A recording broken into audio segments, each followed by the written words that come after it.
যে মাঠের কোনায় কোনায় ছড়িয়ে আছে ইতিহাস, যে মাঠে পা রাখলে নেওয়া যায় প্রাণ খুলে নিঃশ্বাস।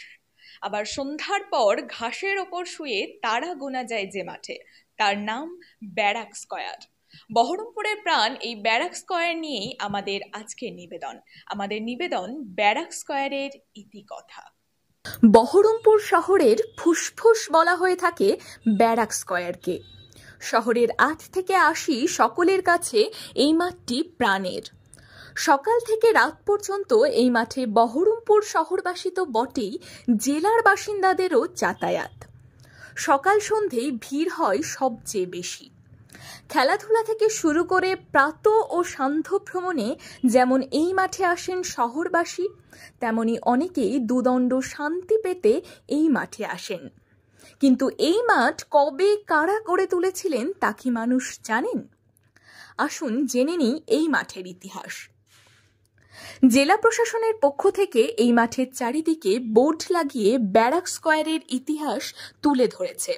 তাতে বলা হয়েছে, সুবে বাংলার নতুন সেনানিবাস হিসেবে ১৭৬৭ সালে মুর্শিদাবাদ জেলার বহরমপুর শহরে প্রায় ৪০ একর এলাকা সম্বলিত একটি মাঠকে ঘিরে ব্যারাক স্কয়ারের পত্তন হয়।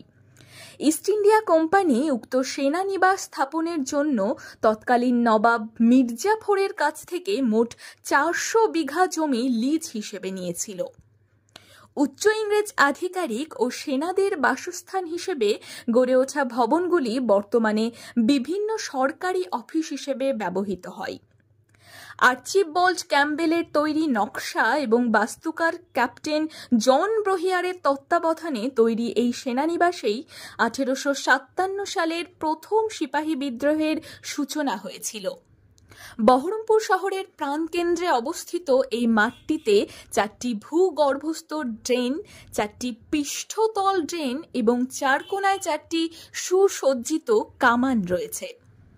বর্তমানে প্রাচীন রেইন ট্রি দ্বারা পরিবেষ্টিত এই মাঠটি খেলাধুলা ও বিভিন্ন সরকারি অনুষ্ঠানের জন্য ব্যবহৃত হয়।